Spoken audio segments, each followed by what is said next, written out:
నమస్తే. ఎన్నో విషయాలు హెల్త్కి సంబంధించి మన ఛానల్లో మాట్లాడుతూనే ఉన్నాం.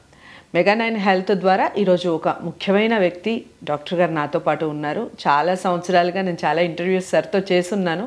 బట్ మన ఛానల్లో ఫస్ట్ ఇంటర్వ్యూ చేస్తూ ఉన్నాను. డాక్టర్ హరీష్ రెడ్డి గారు, ప్రముఖ సైకియాట్రిస్ట్. ఈ మధ్య కాలంలో చాలామంది అసలు సంఖ్య పెరిగిపోయిందని చెప్పొచ్చు. ఒక క్యూ వచ్చేస్తుంది. ఇంతకుముందు సైకియాట్రిస్ట్ని కలవాలి అంటే మనం చాలా ఆలోచించేవాళ్ళం, చాలా భయాలు ఉండేవి, చాలా క్వశ్చన్స్ ఉండేవి మనలో. ఎందుకు కలవాలి, కలిస్తే ఏమనుకుంటారు, అసలు మన చుట్టుపక్కల వాళ్ళు ఏమనుకుంటారు, మన ఫ్యామిలీ మెంబర్స్ ఏమనుకుంటారు, ఇలాంటి భయాలు ఉండేవి. ఏ టైంలో కలవాలి, దట్టు ఇప్పుడు రిజల్ట్స్ పీరియడ్, ఒక ఇంటర్మీడియట్ దగ్గర నుంచి మొన్న మెయిన్స్ రిజల్ట్స్ వచ్చాయి, ఇంటర్మీడియట్ రిజల్ట్స్ రాబోతున్నాయి, 10th రిజల్ట్స్ వస్తాయి. ఈ రిజల్ట్స్ టైంలో పిల్లల యొక్క మైండ్ ఏ విధంగా ఉంటుంది, మనం దాని నుంచి ఎలా బయటపడాలి, ఒకవేళ డాక్టర్ని కలవాలంటే ఏ స్టేజ్లో పిల్లలు ఉన్నప్పుడు కలవాలి, ఇలాంటి విషయాలు, చాలా విషయాలు మాట్లాడబోతున్నాను. ప్రతి వీడియోని మొదటి నుంచి చివరి వరకు చూడండి. డౌట్స్ ఏమన్నా ఉంటే ఖచ్చితంగా డాక్టర్ గారిని సంప్రదించండి లేదా కామెంట్ బాక్స్లో తెలియచేయండి. నెక్స్ట్ ఎపిసోడ్లో ఖచ్చితంగా దాని గురించి మాట్లాడే ప్రయత్నం చేస్తాను. నమస్కారం సార్. నమస్తే అండి. చాలా సంతోషంగా ఉంది. మెగా9 హెల్త్లో మీతో ఫస్ట్ ఇంటర్వ్యూ చేస్తూ ఉన్నాను. కంటిన్యూ అవ్వాలి, మన టాపిక్స్ కూడా చాలా కంటిన్యూ అవ్వాలని కోరుకుంటున్నాను. అండ్ ఫస్ట్ విషయం ఏమిటంటే, యాజ్ ఎ సైకియాట్రిస్ట్గా మీ దగ్గరికి చాలామంది వస్తూ ఉంటారు. మామూలుగా అసలు ఏ పీరియడ్లో ఒక వ్యక్తి కామన్గా ఒక సైకియాట్రిస్ట్ని కలవాలి అన్న ఫీల్ ఎప్పుడు రావాలంటారు? అంటే మనలో ఎలాంటి మార్పులు ఉంటే మిమ్మల్ని కలవాలంటారు? అందరికీ నమస్కారం. ఇంట్రొడక్షన్ యాక్చువల్లీ మీరు ఇచ్చినప్పుడు అది గుడ్ అండ్ బ్యాడ్ రెండు. ఎందుకంటే నంబర్ ఆఫ్ విజిట్స్ పేషెంట్స్ సైకియాట్రిస్ట్ని కలవడము ఎక్కువైంది. ఒక విధంగా మంచిది, బికాజ్ ఎన్నో మిస్కాన్సెప్షన్స్ కానీ, ఎన్నో మోమాటాలు, అపోహలు అట్లాంటివన్నీ తగ్గుతున్నాయి. సో మోర్ ఫ్రీగా డాక్టర్లను కలుస్తున్నారు. ఇంకో విధంగా చూస్తే అంటే నంబర్ ఆఫ్ సైకలాజికల్ ఇల్నెసెస్ పెరుగుతున్నాయా, నంబర్ ఆఫ్ పీపుల్ దీంతో సఫర్ అవుతున్న వాళ్ళు పెరుగుతున్నారా అనేది ఒక అంటే అదొక వార్నింగ్ సైన్ లాగా. సో సైకియాట్రిస్ట్ని ఎప్పుడు కలవాలి అంటే, యూజువలీ మనం అందరం హ్యూమన్స్ కాబట్టి మనకి ఇమోషన్స్ అన్ని రకాలు ఉంటాయి. Happy, sad, angry, disappointment, enjoyment, రకరకాలు. కానీ మన లైఫ్ స్టైల్కి, మన ఎవ్రీడేని డిస్టర్బ్ చేసే అంత ఒక ఇమోషన్ ఓవర్ బేరింగ్ అయింది అనుకోండి. అంటే మనం ఏదన్నా డిసప్పాయింట్మెంట్ జరిగినప్పుడు మన లైఫ్లో కొన్ని రోజులు బాధపడతాము, ఎవరో ఒకరు మనల్ని కొంచెం కన్సోల్ చేస్తారు, సంధాయిస్తారు, దెన్ విల్ ట్రై టు అందులో నుంచి బయటపడే ప్రయత్నం చేస్తాం. That's a normal course. కానీ ఎంత చేసినా, నా అంతలు నేను ఎంత ప్రయత్నం చేసినా, నా అంతలు నేను ఎంత వేరే వాళ్ళతో మాట్లాడే ప్రయత్నము అట్లాంటివి చేసినా కానీ నా మూడ్ ఇంప్రూవ్ అవుతలేదు. నేను కాన్స్టెంట్గా సాడ్గానే ఉంటున్నా, ఏడుపు వచ్చేస్తుంది, లైఫ్ పైన ఆశ వదులుకునే ఆలోచనలు వస్తున్నాయి, హోప్లెస్గా అనిపిస్తుంది. Because there are big number of people ఇట్లాంటి సఫరింగ్ అయినప్పుడు. సో దీనివల్ల నా పర్సనల్ లైఫ్ డిస్టర్బ్ అయింది, నా ప్రొఫెషనల్ లైఫ్ డిస్టర్బ్ అయింది, నా ఫ్యామిలీ లైఫ్, సో ఎవ్రీథింగ్, నా సోషల్ లైఫ్, ప్రతి దానిపైన దాని ఇంపాక్ట్ కనిపించినప్పుడు you have to understand that దానికి హెల్ప్ అవసరం, ఎక్స్టర్నల్ హెల్ప్, డాక్టర్ హెల్ప్ అవసరం పడుతుంది. So that's when you realise. And నేను చెప్పిన ఎగ్జాంపుల్ డిప్రెషన్ది, కానీ మానసిక రుగ్మతలలో రకరకాలు ఉంటాయండి. డిప్రెషన్ ఈజ్ అఫ్ కోర్స్ మనం అట్లీస్ట్ ఫ్యామిలీ మెంబర్స్, ఫ్రెండ్స్ గుర్తుపట్టడానికి కొంచెం ఇట్స్ ఈజియర్. కానీ యాంగ్జైటీ ఉంటుంది. ఎంతోమంది యాంగ్జైటీ గురించి మాట్లాడారు. యాంగ్జైటీ అంటే భయం, ఆందోళన, ఏదైనా చిన్న పని స్టార్ట్ చేద్దామంటే ఆందోళన, హైట్స్తో ఆందోళన, చాలా మంది జనం మధ్యలో పోవాలంటే ఆందోళన. సో ఇదొకటి యాంగ్జైటీ, పానిక్ అటాక్స్. ఈ లక్షణాలు ఏవైనా సరే ఒక డిగ్రీ వరకు ఉండడం నార్మల్, సహజం.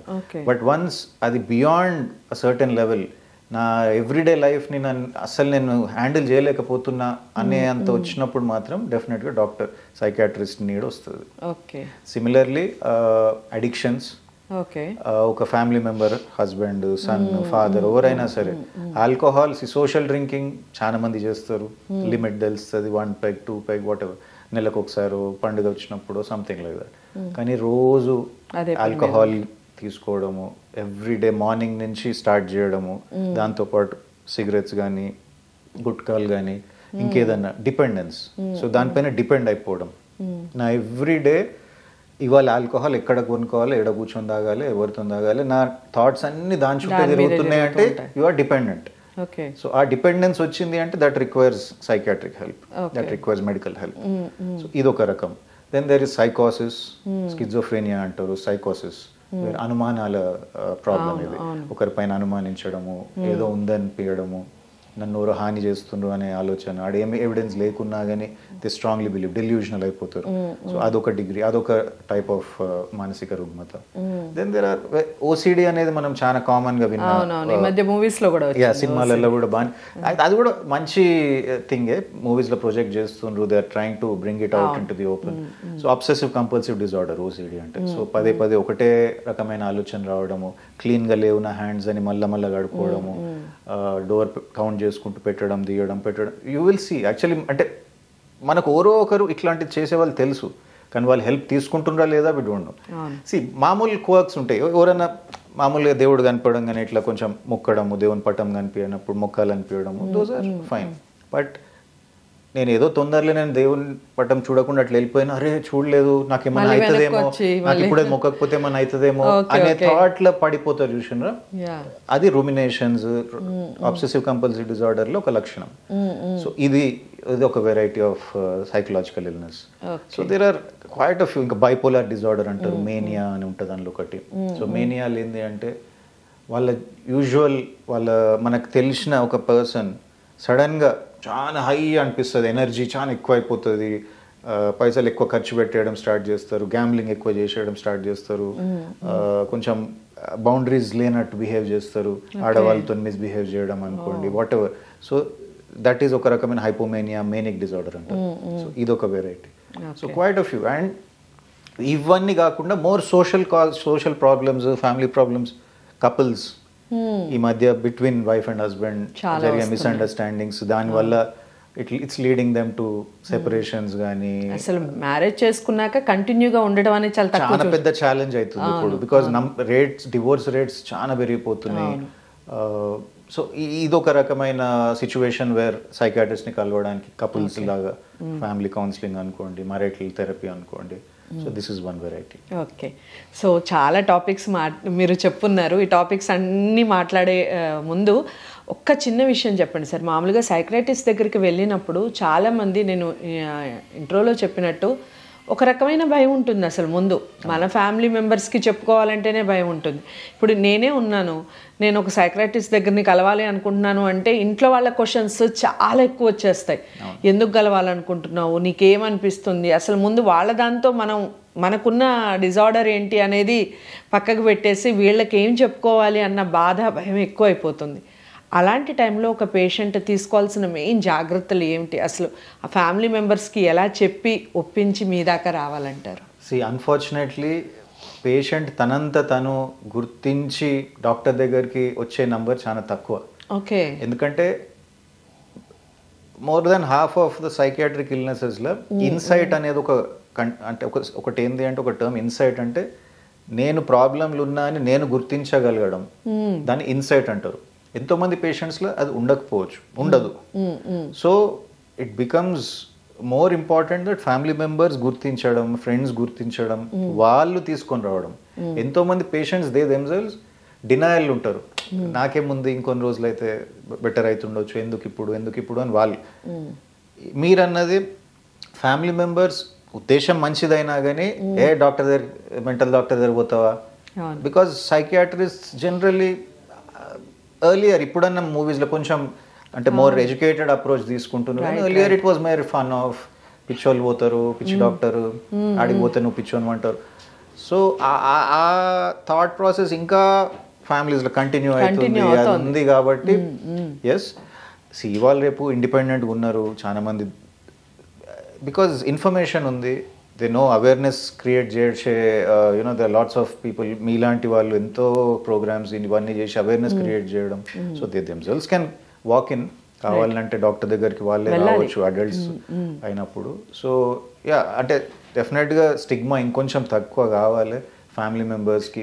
వీఆర్ ట్రయింగ్ టు రీచ్, అంటే మా ఆర్గనైజేషన్స్ కానీ అట్లాంటివి అయినా కానీ, స్కూల్స్, కాలేజెస్, ఆ పేరెంట్స్కి మీటింగ్స్ పెట్టి వాళ్ళకి అవేర్నెస్ చేయడం, అంటే ఏం గుర్తించాలి, ఇప్పుడు whatever you plan to ask, ఎప్పుడు వాళ్ళని డాక్టర్ హెల్ప్ తీసుకోవడం మనం స్టార్ట్ చేయాలి అనేది. So more about spreading the word more, ఇంకొంచెం పబ్లిక్ అవేర్నెస్ క్రియేట్ చేయడం. అండ్ గవర్నమెంట్స్ కూడా the taking a very active role ఈ విషయంలో. కొంచెం మెంటల్ హెల్త్ పైన ప్రైమ్ మినిస్టర్ కానీ, ఇక్కడ మన చీఫ్ మినిస్టర్ గారు కానీ ఎవరైనా సరే దే ఆర్, అంటే ఎక్కడనో అక్కడ they keep mentioning about mental health wellness ఎంత ఇంపార్టెంట్ అనేది. సో వస్తుంది, తగ్గుతుంది, స్టిల్ లాట్ ఆఫ్ స్టిగ్మా ఉంది, కానీ చాలా వరకు ఇంతకుముందు కన్నా నేను practice nearly about 12-13 years or nearly 15 years. అప్పటి నుంచి ఇక ఇప్పుడు కంపేర్ చేస్తే డెఫినెట్గా people are more open to visit psychiatrist, educate అవుతున్నారు. yes definitely. రైట్. సో మామూలుగా ఇంట్లో కానివ్వండి, మనకి కనిపించే పర్సన్స్ రోజు ఉండే పద్ధతి కన్నా కాస్త కూస్త మార్పులు కనిపిస్తూ ఉంటాయి. అలా మార్పులు కనిపించినప్పుడు ఆల్ ఆఫ్ సడన్గా వాళ్ళు మనల్ని వదిలిపెట్టి వెళ్ళిపోతూ ఉంటారు. లైక్ ఎలా అంటే సూసైడ్స్ చేసుకోవడం కానీ, ఇంట్లోంచి పారిపోవడం కానీ, సూసైడ్ చేసుకోకపోయినా అసలు వదిలిపెట్టేసి వెళ్ళిపోవడం కానీ, ఇలాంటి సందర్భాల్లో వాళ్ళల్లో కనిపించే మినిమం కొన్ని లక్షణాలు ఏవైనా ఉంటాయో వాళ్ళని మనం గమనించడానికి, ఫ్యామిలీ మెంబర్స్ గమనించడానికి? సూసైడ్స్ మీరు అన్నట్టు లేట్లీ మీరు ఆల్మోస్ట్ ఎవ్రీ డే ఏదో ఒక సెన్సేషనల్ న్యూస్ లాగానే అవుతుంది. అంటే suicides especially lately the rise of suicides are reporting, సూసైడ్లు జరగడం, మీరు రిపోర్ట్ చేయడం అయితే చాలా ఎక్కువైంది.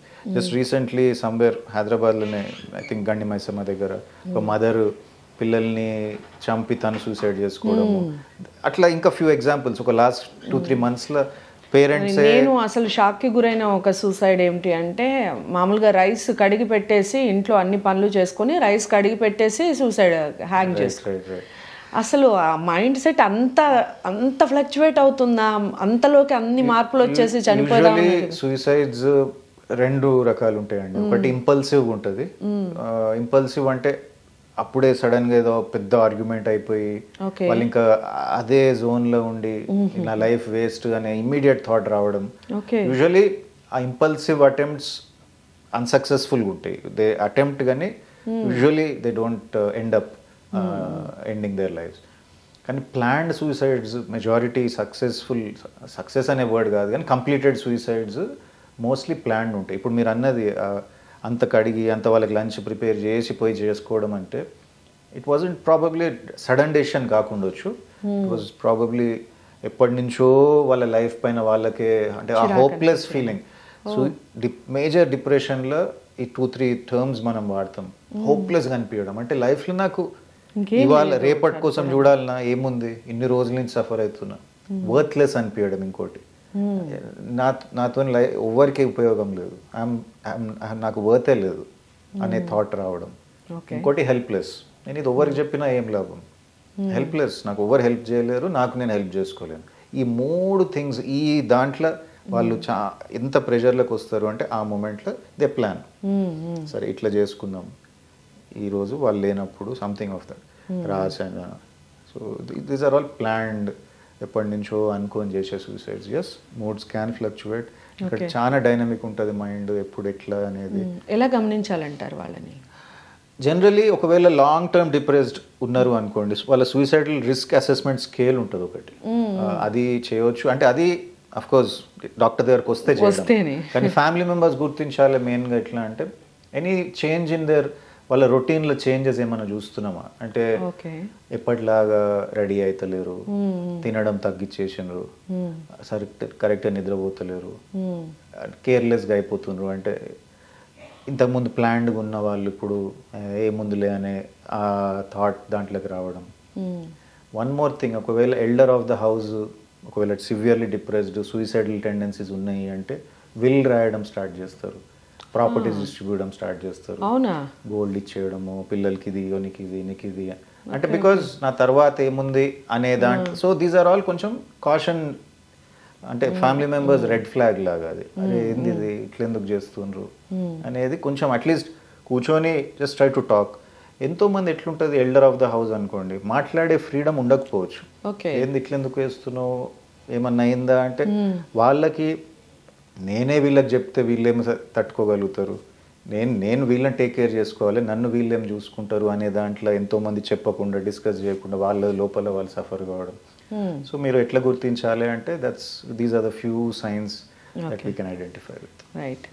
ఈ సూసైడ్స్ అంటే ఓకే సార్, కానీ అంటే మర్డర్ ఇప్పుడు మనం సినిమాల్లో చూసినట్టుగా ఏదో సుపారీలు తీసుకొని మర్డర్లు చేయడం అంటే అది అది అసలు వేరే జోన్ అనుకుందాం, దానికి దీనికి సంబంధం లేదు. కానీ ఆల్ ఆఫ్ సడన్గా ఇంట్లో పిల్లల్ని చంపేసి తండ్రి చనిపోవడం, మర్డర్ చేయడం, ఒకళ్ళని చంపేయాలన్న ఒక ఉద్దేశం రావడం, అన్నెసరీ అసలు ఎటువంటి చిన్న చిన్న గొడవలకి ప్రాణాలు తీసేయడం, చిన్న చిన్న ఆస్తుల తగాదాలు, ఒక 2 లక్షలు 3 లక్షల కోసం చంపేసిన వాళ్ళు చాలామంది ఉన్నారు. అలాంటి వాళ్ళని మనం ఎలా గమనించాలంటారు? అసలు ఎందుకు వస్తాయి ఆ థాట్స్? కేవలం డబ్బే ప్రధానం అంటారా ఇందులో?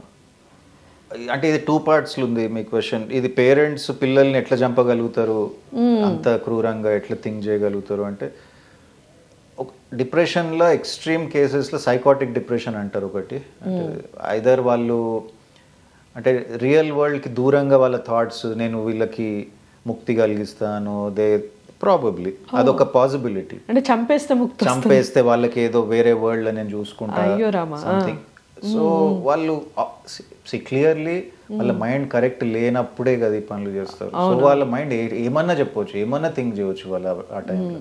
సో వాళ్ళకి to kill your own child requires అంటే కంప్లీట్ మైండ్ పనిచేయనట్టు ఉండాలి, లేకపోతే కంప్లీట్ అంటే absolute anti social Krupp mentality అనే ఉండాలి.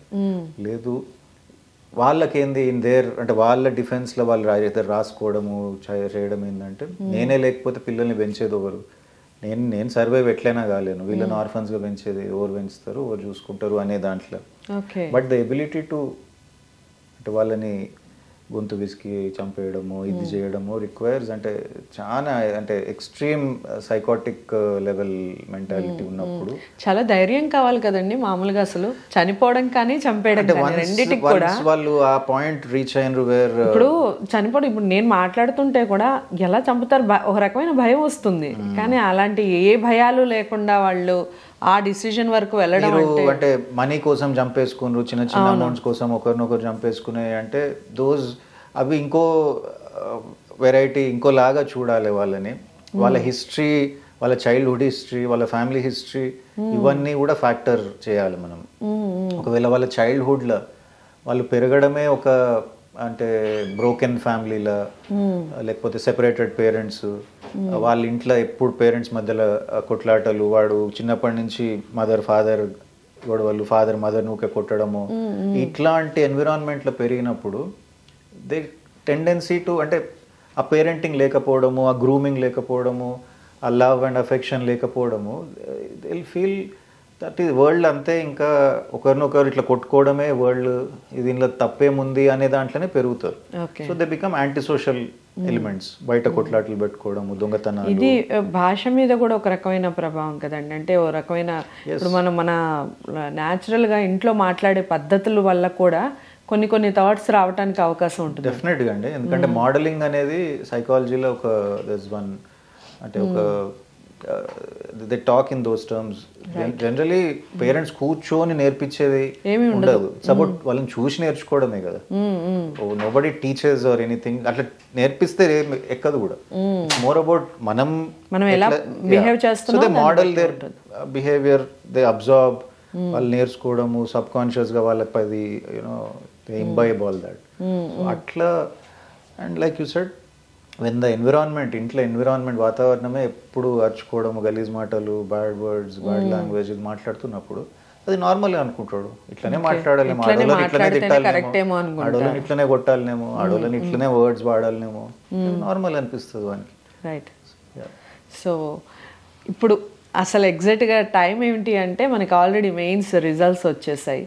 రిజల్ట్స్ రాగానే రిజల్ట్స్తో పాటుగా చాలా బ్యాడ్ న్యూస్ వింటూ ఉంటాం. ఇంట్లో నుంచి పిల్లలు వెళ్ళిపోయారు, పారిపోయారని, లేకపోతే చనిపోయారని. నిన్న పేపర్లో IP results only intermediate fail అయ్యామని చెప్పేసి సూసైడ్లు చేసుకుని, ఇంటర్మీడియట్ ఫెయిల్ అయితే సూసైడ్ వరకు వెళ్ళడం ఏమిటి, ఇది చాలా బాధ అనిపిస్తాయి అలాంటి వార్తలు చూసినప్పుడు. అలాంటి పిల్లల్ని మనం ఎలా కంట్రోల్ చేయాలంటారు? వాళ్ళ మైండ్ సెట్ని అంటే ఆ ఫియర్ మనకి తెలుస్తుందంటారా పిల్లల్లో, వాళ్ళ బిహేవియర్లో కానీ ఏదైనా తెలిసే అవకాశం ఉంటుంది? అంటే స్పెసిఫిక్గా ఒక్కరిని మనం ప్రివెంట్ చేయగలుగుతాం కన్నా ఎక్కువ ఐ థింక్ వాళ్ళు స్కూలింగ్ అప్పటి నుంచి 9th 10th అప్పటి నుంచి వాళ్ళని కొంచెం రెగ్యులర్గా వాళ్ళతో కౌన్సిలింగ్ సెషన్స్ పెట్టడము, రెగ్యులర్గా వాళ్ళకి చెప్పడము. అంటే ఇది లైఫ్ అండ్ డెత్ సిచ్యువేషన్ ఏం కాదు ఎగ్జామ్స్. రైట్. సో మంచిగా చదివేటోడు చదువుతాడు, యావరేజ్ చదివేటోడు యావరేజ్ ఇంకొంచెం బెటర్ చదవగలుగుతాడు. But that does not mean అంటే this should come from the college administration నుంచి, కాలేజ్ వాళ్ళ నుంచి ఇంకొంచెం బెటర్గా వస్తే I think that's where the real focus must lie. ఆ కాలేజెస్లో ఉన్నప్పుడే ఒక క్లాస్, వీక్లీ ఒక క్లాస్ అన్న కొంచెం హౌ వాళ్ళ మెంటల్ హెల్త్, వాళ్ళ ప్రెషర్, వాళ్ళు ఫేస్ చేస్తున్న స్ట్రెస్ని వీటన్నిటిపైన కొంచెం ఫోకస్ చేసి I think that will be very important to prevent. ఎందుకంటే మనం నాట్ జస్ట్ ఇప్పుడు రిజల్ట్స్ వచ్చినాక అనే కాకుండా ఈవెన్ వైల్ ప్రిపరేషన్ రాజస్థాన్ కోటాల మనం రెగ్యులర్గా మంత్లీ 1 యావరేజ్ అట్లా చూసినాము where they were not reaching certain level of excellence అని సూసైడ్ చేసుకోవడం. పేరెంట్స్ ఎంతో కష్టపడ్డారు, నేనేం చేయలేకపోతున్నాను సూసైడ్. సో పేరెంటల్ ప్రెషర్ ఉండొచ్చు, పియర్ ప్రెషర్ ఉండొచ్చు, ఇవన్నీ. సో కాలేజెస్ కూడా కొంచెము అంటే not just ranks, they should also you know create strong individuals. Ranks మీదనే ఇప్పుడు మొత్తం నడుస్తుంది అనేది ఇప్పుడనే కాదండి, సిన్స్ డెకేడ్స్ మనం చూస్తున్నాం. అంటే ఈ ఐఐటి మీ పీరియడ్ లో కూడా ఇలాగే ఉండేది వన్స్ ప్రతి ఒక్కరికి ఐఐటీలకు రావాలి, ప్రతి ఒక్కరికి ఇళ్ళకి రావాలి అనే ప్రెషర్ కాలేజెస్, అంటే కాలేజెస్ని డైరెక్ట్గా అనడానికి ఏం లేదు, కంప్లీట్గా వాళ్ళని రెస్పాన్సిబుల్ అనలేం, కానీ వాళ్ళు కొంచెం ఇంకా యాక్టివ్గా ఒక స్ట్రాంగ్ మైండ్స్ని ప్రొడ్యూస్ చేసే ప్రయత్నం, స్ట్రాంగ్ అండ్ ఓపెన్ మైండ్స్ని ప్రొడ్యూస్ చేసే ప్రయత్నం చేయాలి. రాదర్ దెన్ బ్లైండ్గా ఒక టనల్ విజన్ పెట్టుకొని నాకు చదువు మాత్రమే లైఫ్లో ఇంకేం లేదు అనే దాంతో పెరిగేసరికి అది రీచ్ కానప్పుడు everything else is dark for them, ఇంకా డార్క్నెస్సే కనిపిస్తుంది వాళ్ళకి. So that's when so it should come. ఒక్కరిని స్పెసిఫిక్గా అట్లా ఐడెంటిఫై చేయగలుగుతామా అంటే మేబీ టీచర్స్, లెక్చరర్స్ ఎవరైతే ఎక్కువ టైం స్పెండ్ చేస్తారో, if they can spot student but కొంచెం తొందరగా సెన్సిటివ్ ఉన్నాడు, తొందరగా అప్సెట్ అవుతుండు, ఫెయిల్ కాగానే అయ్యో అని ఏడ్ చేస్తుండు, వాళ్ళకి కొంచెం ఎక్స్ట్రా కంఫర్ట్ ఇవ్వడము, కొంచెం ఎక్స్ట్రా వాళ్ళతో టైం స్పెండ్ చేయడం, కౌన్సిల్ చేయడము. So it should be more. ఎందుకంటే వాళ్ళు నియర్లీ 14, 15, 16 అవర్స్ స్టడీ అవర్స్ అన్నట్టే కూర్చుంటారు. హార్డ్లీ అనుకుంటారు 5కి లేపి ఎప్పుడో 9, 10 దాకా స్టడీ అవర్స్ అని చెప్పిస్తుంటారు. ఇట్ రిక్వైర్స్ కొంచెం ఆ గ్యాస్ తగ్గాలి కదా, ప్రెషర్ పెరుగుతూ ఉండేసరికి ఆ స్టీమ్ పోంది కష్టం కదండి. సో కాలేజెస్ మస్ట్ టేక్ కొంచెం ఇంకా, అండ్ పేరెంట్స్ టు, పేరెంట్స్ బ్లైండ్గా కాలేజెస్ ఏది చెప్తే అది అన్నట్టు ఉండకుండా వాళ్ళు కూడా కొంచెము ఏం కాదన్నా అని వాళ్ళ పిల్లలకి కొంచెం యూనో ఆ confidence, we're there for you, it's okay అనే పేరెంట్స్ వింటారు, పేరెంట్స్ అర్థం చేసుకుంటారు అని పిల్లలకు ఆ కాన్ఫిడెన్స్ ఇవ్వగలగాలి. ఓకే. మామూలుగా పిల్లలు ఆల్ ఆఫ్ సడన్గా చాలా యాక్టివ్గా ఉండే పిల్లలు ఆల్ ఆఫ్ సడన్గా సైలెంట్ అయిపోవడం, వెళ్ళి ఒక పక్కకి ఒక మూలకి కూర్చోవాలి అని అనిపించటం, ఎవరితోనూ కలవకపోవటం, లేదా అసలు మొదటి నుంచి సైలెంట్గా ఉండేవాళ్ళు ఇంకా సైలెంట్ అయిపోవడం, అసలు ఇంతకుముందు కాస్తన్నా మాట్లాడేవాళ్ళు, అంటే ఇప్పుడు అడిక్షన్లో మొబైల్ కూడా ఒకటి అయిపోయింది చాలా మటుకు. మొబైల్తో ఎక్కువగా గడిపే పిల్లలు చాలా కామ్ అయిపోతున్నారు, చాలా సైలెంట్ అయిపోతున్నారు. దేనికి సిగ్నల్ అంటారు అసలు? ఇలాంటి సిచ్యువేషన్స్ని ఎలా హ్యాండిల్ చేయాలి? పిల్లలు అంటే ఇఫ్ యూఆర్ టాకింగ్ స్కూల్ పిల్లల, ఒకవేళ మీరు చెప్పింది జరిగితే it could be 2 things. On its own depression ఉండొచ్చు, సైలెంట్గా సఫర్ అవుతుండ్రు. Either it could be number 1 స్కూళ్ళల్లో మనం చాలా దానిపైన ఫోకస్ చేయండి ఏంటంటే బుల్లియింగ్. స్కూల్స్లో బుల్లియింగ్ చాలా కామన్. వేర్ హయ్యర్ క్లాస్ వాడు జూనియర్ క్లాస్ వాడిని కొంచెం ర్యాగ్ అనే వర్డ్ కాకపోయినా ఎక్కిరియడము, లావు ఉన్నోన్ని ఏమరా మోటు అనడము, పొట్టి ఉన్నోన్ని ఏమరా పుట్టోడా అనడము, ఇట్లాంటిది రిపీట్ చేసేసరికి వాని సెల్ఫ్ కాన్ఫిడెన్స్ వానిపైన వాని ఓన్ ఐడెంటిటీని అక్కడనే అంటే ఒక రకంగా డిమాలిష్ అవుతుంది. సో వానికి హీ ఫీల్స్ నేను ఇన్అడిక్వేట్, వీళ్ళందరిలా కాదా, నేను ఎక్కడనో ఐఎమ్ నాట్ గుడ్ ఇనఫ్ అన్న ఫీలింగ్ అయిపోయేసరికి వానికి ఇంకా ఓర్ని కలబుద్ది కాదు, ఎవరన్నా మాట్లాడాలన్నా వానితో హీ డజంట్, నేను నాట్ గుడ్ ఇనఫ్ అనేది ఆ బుల్లియింగ్తో స్టార్ట్ అవుతుంది. సో సడన్లీ వాళ్ళ గ్రేడ్స్ డ్రాప్ అవుతాయి, వాళ్ళ అకాడమికల్ లెవెల్స్ తగ్గుతూ ఉంటాయి, అండ్ ద బికమ్ వాళ్ళ టిఫిన్ బాక్స్లు తినరు, పేరెంట్స్కి అర్థం కాదు ఏమైంది. సో యూనో వాడు చెప్పలేడు.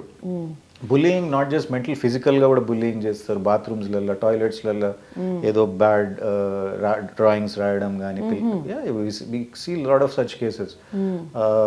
వాడి సంథింగ్ అంటే వాని అండర్వేర్ని లాగేయడము, ఇట్లాంటి కేసెస్. 1 బాటిల్ని మొత్తం పడేసి 1 బాటిల్ లేకుండా చేయడము. There are students, there are lots of cases who సైలెంట్గా ఇట్లా సఫర్ అవుతూ ఉంటారు.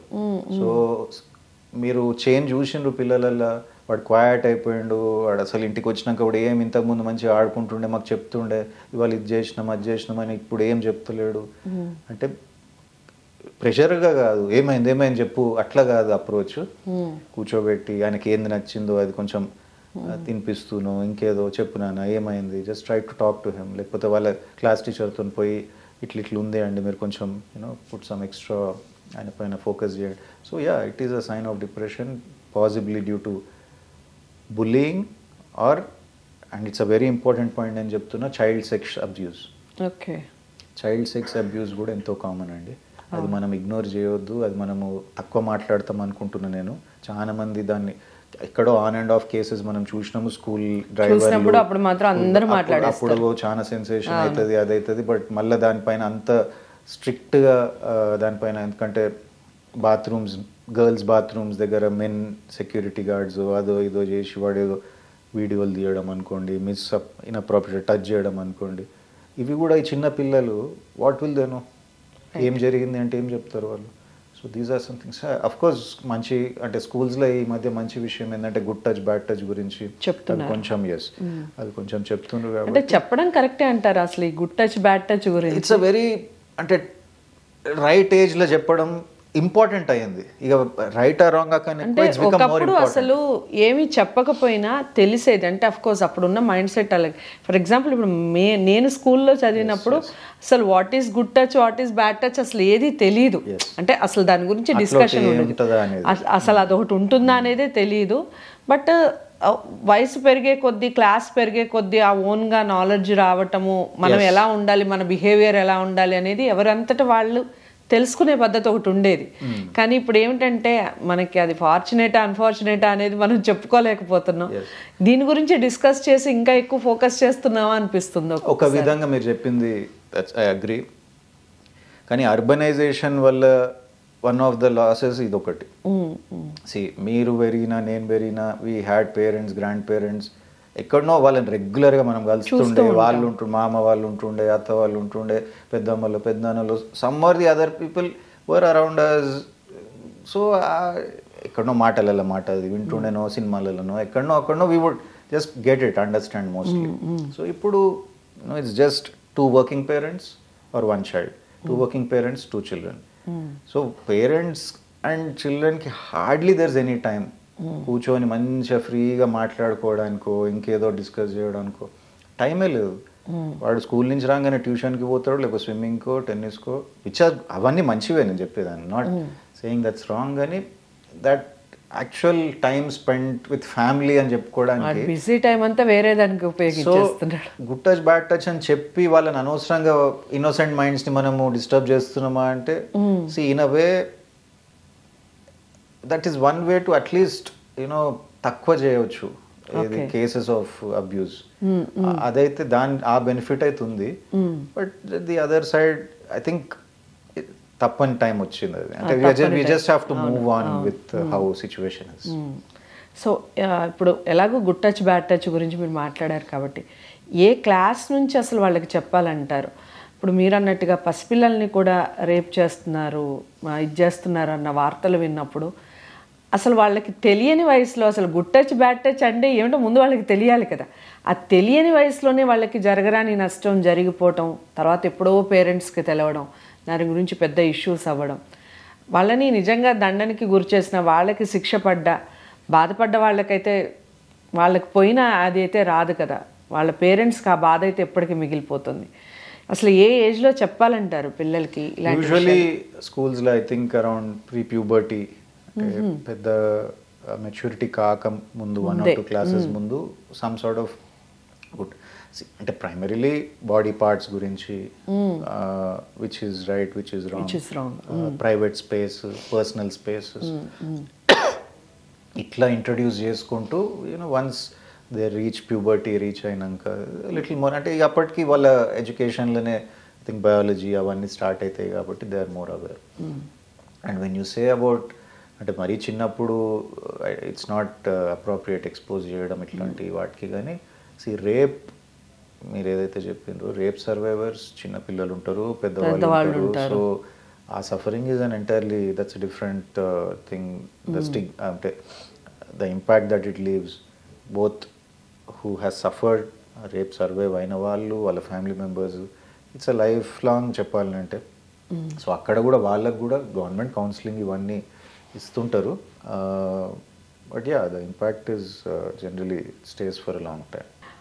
సరే, ఇది ఒక విషయం చెప్పండి. మామూలుగా లవ్ మ్యారేజెస్ చాలా మటుకు ఈ పెళ్ళిళ్ళు చాలా వరకు లవ్ మ్యారేజెస్కి డైవర్ట్ అయిపోతుంది.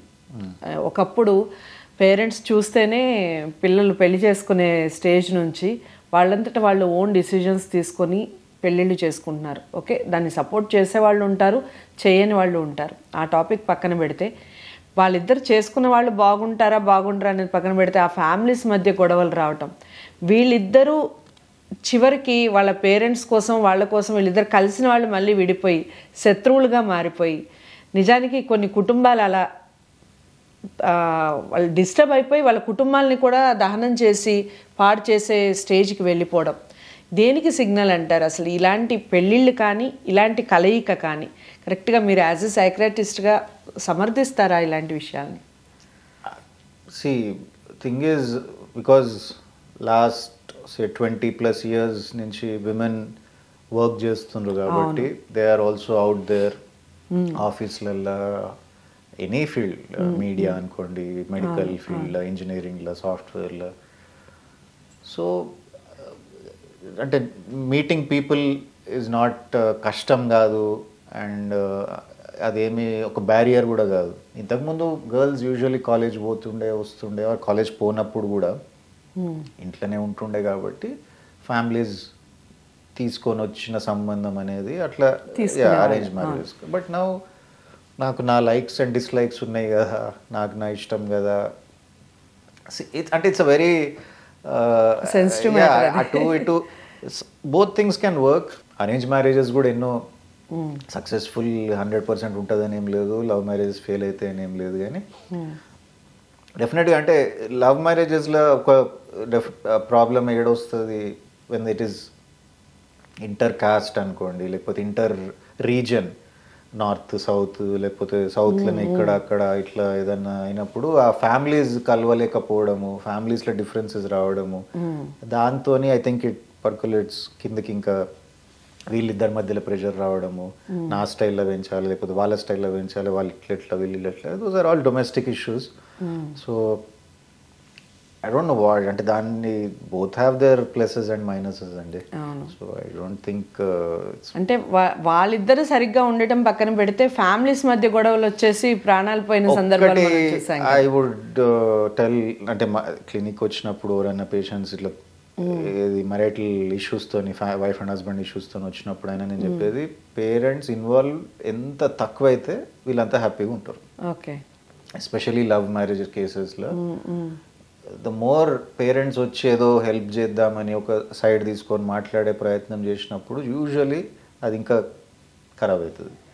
సో యాజ్ మచ్, ఎందుకంటే వాళ్ళు సెన్సిటివ్, వాళ్ళ మైండ్ వాళ్ళకు ఉన్నది అన్నట్టు, they can take external help, third person help తీసుకోండి. ఫ్యామిలీస్ ఇన్వాల్వ్ సఫర్ అవుతుండ్రు, సఫర్ అయ్యిండ్రు, దానివల్ల ఎంతోమంది లైఫ్స్ కోల్పోయినరు మీరు అన్నట్టు ఇట్లా. So but it's not a usual case నన్ను అడిగితే. ఇట్ కెన్ హ్యాపెన్ ఎనీ సిచ్యువేషన్లో, అంత ఎక్స్ట్రీమ్ పీపుల్ ఉంటారు కాబట్టి I won't link it to love marriage or arrange marriage. Okay sir, ఈ డ్రంక్ గురించి మామూలుగా తాగుబోతులు అనే మాట కొన్ని ఏళ్ల నుంచి కాదు, దశాబ్ద కాలం దాటిపోయిందేమో, అలాంటి వాళ్ళు ఖచ్చితంగా ఉంటారు. మీరు అన్నట్టు అడిక్షన్ విషయానికి వస్తే నిజంగా అంత అడిక్ట్ అయిన వాళ్ళు ఒక సైక్రాటిస్ట్ని కలిస్తే మారే సందర్భాలు అనేవి అసలు ఉంటాయా? నేను అంటే హార్డ్ ట్రూత్స్ చెప్పాలంటే, ఏ అడిక్ట్ నన్ను తక్కువ చేయి అని వచ్చేది మేబీ 1 in 100. డాక్టర్ నేను అడిక్ట్ని నన్ను నయం చేయి అంటే పేరెంట్స్ ఎవరన్నా పట్టుకొని మోస్ట్లీ తీసుకొచ్చి కూర్చోబెడితే, పేరెంట్స్ లేకపోతే వైఫ్, రైట్, లేకపోతే మోస్ట్లీ పేరెంట్స్ ఆర్ వైఫ్, ఎక్కడో రేర్ కేసులో పిల్లలు, అంటే ఓల్డ్ ఏజ్ ఉంటే. And even there alcohol, mostly ఏ డ్రగ్ అయినా కానీ ఆల్కహాల్ మోస్ట్ కామన్ కాబట్టి success rates are not very good. Okay, ఏమవుతుంది అంటే స్టెప్స్ ఉంటాయి జనరల్గా ఆల్కహాల్ని డీఅడిక్ట్ చేసినప్పుడు. ఫస్ట్ డీటాక్సిఫికేషన్ అని చేస్తాం, అంటే ఇమ్మీడియట్గా ఒక వారం 10 రోజులు డీటాక్సిఫికేషన్ చేసి దాని తర్వాత we tend to keep them rehabilitation ప్రోగ్రాంలో పెడతారు. సో యూజువలీ ఒక 30-40% మంది హూ ఆర్ వెల్ మోటివేటెడ్ ఆడదాకా రావడము, బలవంతంగా వచ్చినా ఎట్లనో చేసి రోజు కౌన్సిలింగ్ చేసుకుంటా వాళ్ళకి ఏదో ఒకటి డైలీ ఒక రొటీన్ ఇచ్చుకుంటా ఇట్లాంటివి చేస్తాం. Once they go to rehabilitation అక్కడ ఇంకా వేరే అట్లాంటి ఆల్కహాల్ డి అడిక్షన్ నుంచి బయటపడిన వాళ్ళతో కొంచెం కంపెనీ దే స్పెండ్ అండ్ వాళ్ళ లైఫ్ పైన వాళ్ళకి కొంచెం ఇంకా మోటివేషన్ ఇచ్చుకుంటూ అండ్ దేర్ ఆర్ మెడిసిన్స్ కూడా క్రేవింగ్ తగ్గియడానికి, మళ్ళీ అటు పోకుండా ఉండడానికి, ఆల్కహాల్ అంటే కొంచెం భయం తెప్పియడానికి రకరకాల మెడిసిన్స్ ఉంటాయి. ఇవన్నీ ఉన్నాక కూడా ఒక గుడ్ 20-30% మంది రీహాబిలిటేషన్ నుంచి బయటికి రాగానే దే రిలాప్స్ అవుతారు. So we have very good, అంటే కొత్త ట్రీట్మెంట్స్ డెవలప్ కూడా అవుతున్నాయి, కొత్త ట్రీట్మెంట్స్ ఉన్నాయి ఇప్పుడు. ఇంతకు ముందు కన్నా డెఫినెట్గా alcohol de addiction programs are much more solid and successful ఇప్పుడు చెప్పాలంటే. కానీ డాక్టర్ దగ్గరికి రావడం బికమ్స్ ద నంబర్ 1 ఛాలెంజ్. అసలు ఫస్ట్ అదే పెద్ద టాస్క్. ఉంటారు కొందరు మాత్రం డాక్టర్ నన్ను ఆపాలనుకుంటున్నా, నాతో అయితలేదు, హెల్ప్ మీ అన్నారు అనుకోండి, దోస్ ఆర్ ద బెస్ట్. అంటే మంచి రిజల్ట్ ఉండేది వాళ్ళల్లో ఆబ్వియస్లీ, ఎందుకంటే ఆ మోటివేషన్ ఉంటుంది వాళ్ళకి కలిగింది కాబట్టి. నువ్వు ఏమన్నా చేయ డాక్టర్, నేను తాగేది ఆప అనేటోళ్ళు వస్తారు కొందరు. ఓకే, ఇక వాళ్ళకి ఆబ్వియస్లీ మేము ముందే చెప్తాం అనుకోండి, ఇది కొంచెం ఛాలెంజింగ్ ఉంటుంది. బట్ మీరు ఎంత చెప్పినా మారర్రా నాయన. ఆఫ్ కోర్స్ వాళ్ళు కొంచెం మోటివేషన్ ఉంటే మాత్రం రిజల్ట్స్ ఆర్ రియల్లీ గుడ్. ఇక సైకోస్ చాలామంది మనం గతంలో అంటే గతాన్ని బట్టి చూస్తే ఇప్పుడు కాస్త తగ్గిందనే చెప్పొచ్చు అంటారా, లేకపోతే పెరిగిందని చెప్పొచ్చు అంటారా? వాళ్ళ రేట్ ఎలా, అంటే అసలు ఈ సైకో అనే పదాన్ని మాట్లాడాలి అంటేనే నిజంగా నాలాంటి దానికి ఎన్నో ఇంటర్వ్యూస్ చేసిన నాకే ఒక రకమైన భయం వేస్తుంది. రకరకాలుగా ఉంటారు. ఎలాంటి వాళ్ళని చాలా డేంజర్, మనం చాలా థ్రెట్ ఉంది వీళ్ళతో మనకి అనే ఫీల్ ఎవరిని చూస్తే కలగాలంటారు? అయితే మనకి భయము థ్రెట్ అనిపించే అంత ఉన్న వాళ్ళని సైకోపాథిక్ అంటారు, సైకోపాథిక్ పర్సనాలిటీస్ అంటారు. యాక్చువల్ సైకోటిక్ డిజార్డర్స్ నుంచి భయపడాల్సినంత అవసరం లేదు, ఎందుకంటే వాడు థింక్ చేసేది ఉండదు ఆడ. హిజ్ బ్రెయిన్ వానికి ఇండిపెండెంట్గా, అంటే బ్రెయిన్లో చేంజెస్ జరగడము, వాడు ఏదో థింక్ చేసేది ఉండదు అందులో. ఏది సైకోటిక్ డిజార్డర్స్లో, స్కిజోఫ్రేనియా అనుకోండి, లేకపోతే డెల్యూషనల్ డిజార్డర్స్ అనుకోండి. సైకోపాథిక్ పర్సనాలిటీస్ ఏంటి అంటే వాళ్ళకి అవతల వాళ్ళకి పెయిన్ ఇవ్వడంలో ప్లెజర్ రావడము, అది రిపీట్గా అట్లనే చేయడము, దోస్ ఆర్ సైకోపాథిక్. కిల్లర్స్ అనుకోండి, సైకోపాథిక్ రేపిస్ట్స్ అనుకోండి, అదొక. సో వాళ్ళు దే ఆర్ థ్రెటనింగ్ అండ్ వాళ్ళ నుంచి భయపడడం ఇస్ న్యాచురల్. బట్ సైకోసిస్, psychotic disorders, this is a different condition. దీంట్లో స్కిజోఫ్రేనియా యూజువల్లీ చాలా common, well documented, well researched. 100లో ఒక్కరు ప్రపంచంలో, usually the rate is 1 in 100 people లైఫ్లో ఎప్పుడో they suffer with schizophrenia. Right, ఏంటి సార్ దాని లక్షణాలు? స్కిజోఫ్రేనియా అంటే మెయిన్గా అంటే సింపుల్ టర్మ్స్ అపోహ, డెల్యూజన్, హాలుసినేషన్ అంటారు, లేనిది ఉన్నట్టుగా అనుకోవడం. మోస్ట్ కామన్ అందులో ఆడిటరీ హాలుసినేషన్స్ అంటారు, అంటే మాటలు ఆడ ఎవ్వరు లేకున్నా ఏదో వాళ్ళకు మాట్లాడుతున్నట్టు వినపడము, ఆ మాటల్ని ఫాలో కావడము. నువ్వు పో, ఇప్పుడు లేవు అని కొట్టు, లేచి చేయను. So those are common. ఇంకోటి అంటే థాట్ బ్రాడ్కాస్ట్ అనేది ఉంటుంది. నేను మనసులో అనుకుంటుంది అందరు తెలిసిపోతుంది, అందరు నా గురించే థింక్ చేస్తుండ్రు, ఎవరైనా ఇద్దరు కనిపించి మాట్లాడుతుంటే వాళ్ళు నా గురించే మాట్లాడుతుండ్రు అని. సో ఇవి కొన్ని స్కిజోఫ్రేనియా లక్షణాలు. ఇవి ఒక 1 month పీరియడ్ ఎవరైనా ఇట్లాంటి బిహేవియర్స్ చూపించిండ్రు అంటే యూ డయాగ్నోజ్ వాళ్ళకి స్కిజోఫ్రేనియా ఉంది అని ట్రీట్ చేయాల్సిందే. అండ్ మెడికల్ మేనేజ్మెంట్ ఉంటుంది, వెరీ గుడ్ ట్రీట్మెంట్స్ ఉన్నాయండి, మంచి రిజల్ట్స్ ఉంటాయి వాళ్ళకి. కానీ గుర్తించిన డాక్టర్ దగ్గర తీసుకుపోవడం ఇమీడియట్గా చేస్తే మాత్రం డెఫినెట్గా వాళ్ళు క్యూర్ అవుతారు. చాలా అంటే వాడుతూ ఉండాలి, మంచిగా అయినాక కూడా they need to continue medicines. Usually they can lead normal life lead చేయగలుగుతారు అబ్సల్యూట్లీ అందరిలాగా.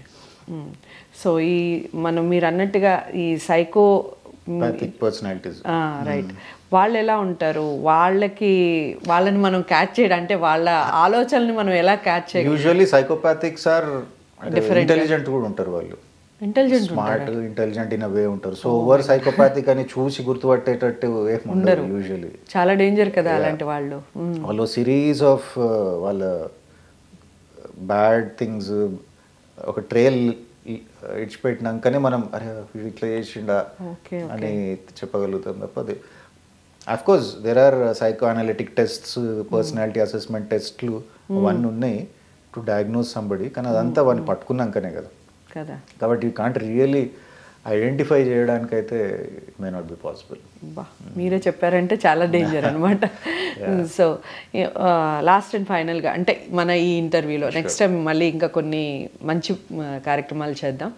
ఇక చాలా వరకు ఈ మధ్యకాలంలో నాతో సహా ప్రతి ఒక్కళ్ళు ఒక ఏజ్తో సంబంధం లేకుండా స్ట్రెస్, ఈ మాట వినని నోరు లేదేమో నేను ప్రతి ఒక్కళ్ళు, ఈవెన్ హౌస్ వైఫ్స్, ఈవెన్ మా పెద్దవాళ్ళు లైక్ 60+ వాళ్ళు కూడా చాలా ఒత్తిడికి లోనవ్వడం, దానివల్ల రకరకాల జబ్బులు రావడం.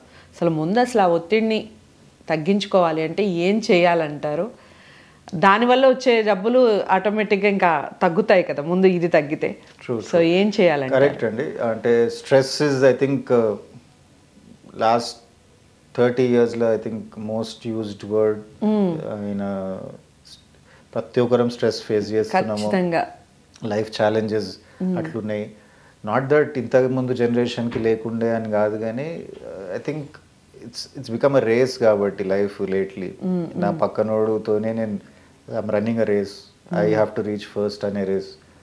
అది డిటాచ్ కాగలుగుతామా, మెటీరియల్ థింగ్స్కి డిటాచ్ కాగలుగుతామా? అంటే మన క్రైటీరియా ఏంది? నాకు హెల్దీ హ్యాపీ లైఫ్ కావాలన్నా, or just I want money and only money? So focus and అంటే ఇది ఒక ఇండివిజువల్ చాయిస్. యూజువల్లీ చెప్పాలంటే ఎవరు ఎక్కడ హ్యాపీనెస్ దొరుకుతుంది అనేది మనం చూసుకోవాలి.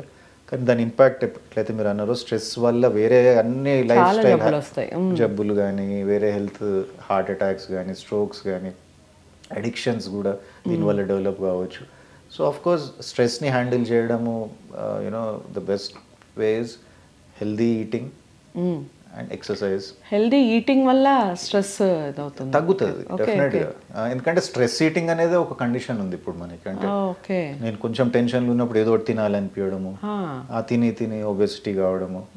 సో ఏం తింటున్నాము, టైంకి తింటున్నామా లేదా, ఎంత అనుకుంటున్నాము. స్లీప్ ఇస్ యాక్చువల్లీ మనం maybe next time sleep is world biggest problem sleep. ఈ ప్రాబ్లం నాకు కూడా ఉంది, ఖచ్చితంగా మాట్లాడదాం సార్. అంటే ఈ స్లీప్లో కూడా ఒక టైం, ఒక పీరియడ్ ఉంటుంది కదా, లైక్ 10 o'clockకి పడుకొని మార్నింగ్ 5 o'clock వరకు పడుకోవాలి అనేది ఒక పీరియడ్ ఉంటుంది. అసలు ఆ లైన్ ఏదైతే ఉందో అందరు క్రాస్ చేసేసారు. 10కి ఎంతో మంది ఇంటికే బోరింగ్. అదే 10కి ఇంటికి వెళ్ళరు, నైట్ 12, 1, 2, ఇప్పుడైతే 3 అయిపోతుంది. ఎందుకంటే అందరు అబ్రాడ్ లో పిల్లలు ఉండటం, వాళ్ళ నుంచి కాల్స్ అప్పుడే రావటం, వాళ్ళతో మాట్లాడుకుంటూ కూర్చోవడం, అలా టైం అయిపోవడం. మార్నింగ్ మళ్ళీ యాజ్ యూజువల్ గా మార్నింగ్ లేవాలి, లేకపోతే పని జరగదు కదా. సో ఖచ్చితంగా దీనికి సంబంధించి మాట్లాడదాం. స్ట్రెస్ కి ఒక మంచి ఏదన్నా బ్యూటీ టిప్ చెప్పండి సార్. మామూలుగా ఈ స్ట్రెస్ నుంచి తగ్గించుకోవాలి అంటే సమ్ ఫార్మ్ ఆఫ్ ఎక్సర్సైజ్ చేయడం అయితే నేను రికమెండ్ చేస్తానండి. మీకు ఏది వీలవుతుంది ఇదే చేయాలి అదే చేయాలి. యూజువల్లీ బ్రీతింగ్ ఎక్సర్సైజెస్ స్ట్రెస్ రిలీఫ్కి చాలా హెల్ప్ఫుల్ ఉంటుంది. ప్రాణాయామం అనుకోండి, లేకపోతే basic breathing, gradual slow inhalation exhalation కానీ ఫ్యూ మినిట్స్ చేయడము. కాదు అంటే ఆఫీస్లోనే ప్రతి 2 గంటలకి ఒక 20 నిమిషాలు వాక్ చేయండి, కొంచెం స్ట్రెచ్ చేయండి, షోల్డర్ స్ట్రెచ్ చేయండి, నెక్ స్ట్రెచ్ చేయండి, you will feel better. And healthy lifestyle. ఇప్పుడు డిన్నర్ తినగానే పోయి బెడ్ మీద వండుకొని ఫోన్ పట్టుకుందాము, టైం దొరికితే ఫోన్ పట్టుకుందాము, కూర్చొనే ఉందాము. So be on your toes, be on your legs. కొంచెం వాక్, ఛాన్స్ దొరికినప్పుడల్లా వాక్ చేయండి. That is something I recommend. Walk చేస్తూ ఉండండి. వాక్తో పాటు if you can do gym పోతారా, లేకపోతే pick a game or sport, tennis ఆడతారా, షటిల్ ఆడతారా, క్రికెట్ ఆడతారా, what ever you want. Sweat రావాలి. సమ్ బేసిక్ థింగ్స్ అండి which I tell everybody. Okay so next time టాపిక్లో మీరు అన్నట్టుగా నిద్రకి సంబంధించే కాకుండా ఇంకా చాలా పిల్లల్లో ఎదుగుదల లోపాలు కానివ్వండి, చాలామంది పిల్లల్లో రకరకాల అల్లర్లు చేస్తూ ఉంటారు, దానికి సంబంధించి మాట్లాడే ప్రయత్నం చేద్దాం. Thank you so much sir, స్టూడియోకి వచ్చి మంచి విషయాలు చెప్పారు. మీరు కూడా ఖచ్చితంగా హరీష్ రెడ్డి సార్ని కలవాలి అనుకున్న వారు ఎవరైనా ఉంటే యాజ్ ఎ సైకాట్రిస్ట్గా సార్ని కలవచ్చు. స్క్రీన్ మీద కనబడే నెంబర్కి కాల్ చేయడం ద్వారా మీరు ఏ టాపిక్స్ గురించి సార్ ద్వారా మీరు తెలుసుకోవాలనుకుంటున్నారు ఆ టాపిక్స్ అన్నీ మాకు కామెంట్ బాక్స్లో తెలియచేయండి. దానికి సంబంధించిన ప్రశ్నలు అడగటం జరుగుతుంది, తప్పకుండా దానికి సంబంధించిన వీడియోస్ చేయడం జరుగుతుంది. వీడియో నచ్చిందనే అనుకుంటున్నాను. అందరికీ షేర్ చేయండి, లైక్ చేసి ఛానల్ని సబ్స్క్రైబ్ చేసుకోండి. నమస్తే.